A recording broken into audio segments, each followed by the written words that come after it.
20th century. So when I think about labor, I actually think about it like Harry Braverman does, who writes this book called Labor and Monopoly Capital in 1974. Have any of you ever seen it before? He's a great author who brings Marx forward into into the first 2/3 of the 20th century. But as Braverman talks about the American workplace and concepts related to Marxist critical theory, he really talks about how our modern Western notions of work have emerged over decades since Marx was doing his writing.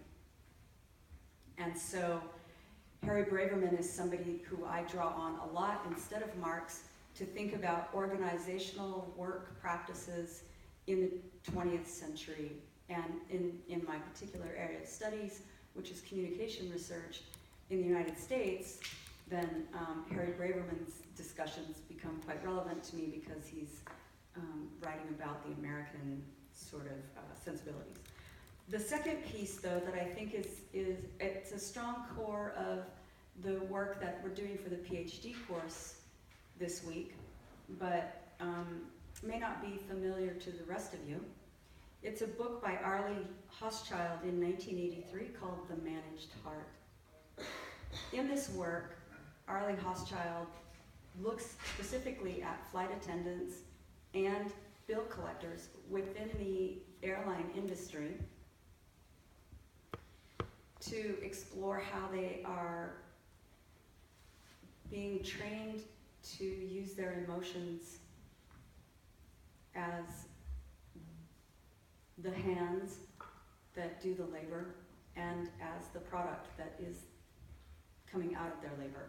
So emotion work gets transformed into emotional labor through her work.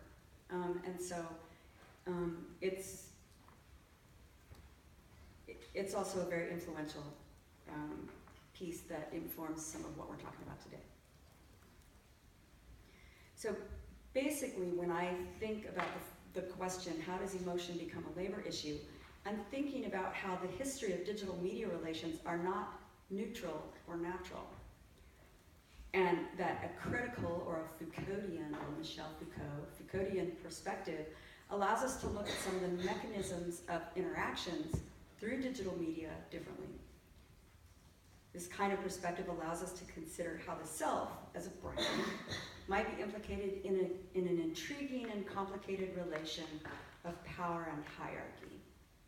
So in this sense, what I'm trying to do is, or what I'm trying to introduce is the idea that when we look at the way identity plays out in the 21st century, and the way that digital media is used, we can borrow some really old school ideas from workplace theorizing to think about issues of power and hierarchy, and think about how our individual practices through social media might be considered labor. And when is it just work? Like, it's hard work to keep up my blog, or it's, I work really hard to manage my impression in my Facebook updates, for example. So what's the difference between work and emotional work and emotional labor? And the point is really that emotional labor is about money. It's when we exchange value for, or when our emotion work creates value for someone else, right? Or if we are our own capitalist and we are running our own business, if it's creating value for us in the terms of money, right? And there's more to it than that, and I'm not going to really get into the complications of it. We'll do more of that in our smaller discussions throughout the week, which any of you are welcome to join. But for now, I'm going to just leave it at that. But to think about this process then, when I think about how labor gets into a discussion of identity, then the question requires me to go backwards to think about how did we get to the concept of emotional labor in the first place? Right, so we have to go back in time to talk about work.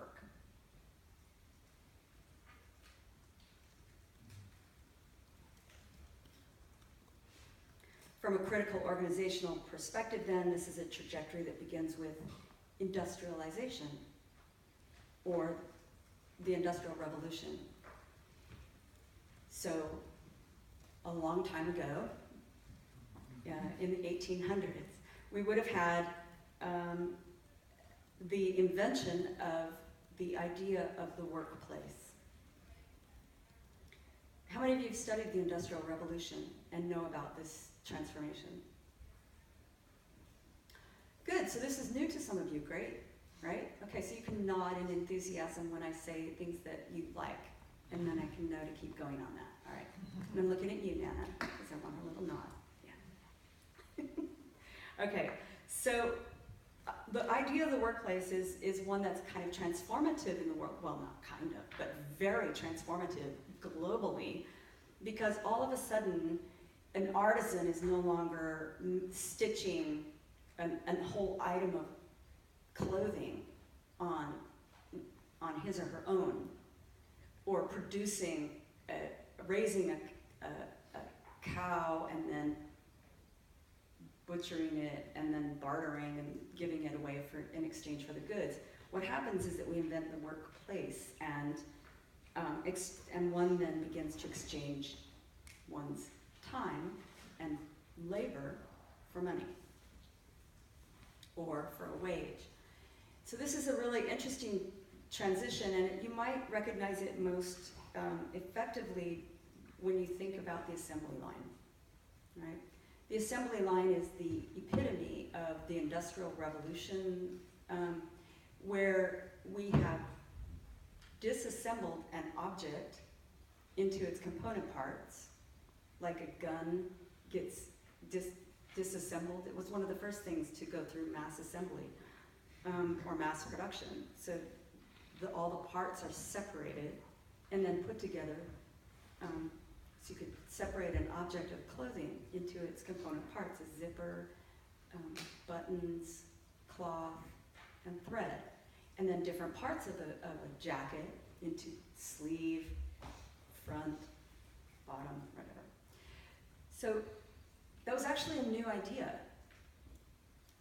And when that occurred, then you could have different people assembling those parts.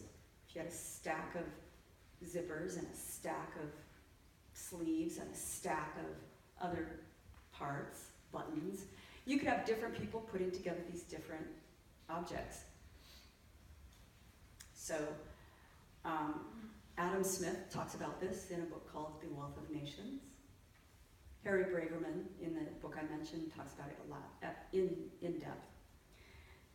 But one of the interesting things to think about is that when work is something that is owned by a capitalist, or the boss, then management of work means studying the humans who are doing the labor. Right? So in the 20th century, we start to really focus in on what happens when somebody's only putting on a zipper onto the jacket over and over again. It's not like they only zip it up. They're actually probably stitching on the zipper. Okay, so what happens when only one person is only doing the zipper? They don't ever see the whole coat. They only see the zipper. So what's going on there? And how, and this is the capitalist talking, how can we make that work really efficient? Because we want to produce as many coats as possible, because the more coats we produce, the more money we make. All right, so early in the 20th century, we start to focus very intently on the component parts of the human and how the human might move to be more efficient in the workplace. Now, there's a lot of history I'm skipping here, but it's useful to know that when we talk about labor, and when somebody says, oh, I'm a Marxist and I'm thinking about labor practices, what they're actually talking about in many cases is the way humans physically move. We're talking about physically what humans produce in a stream of value production. That becomes interesting for me, because what happens is that we start to study not just how people are as a whole being, but what they are as a moving hand. So in this picture,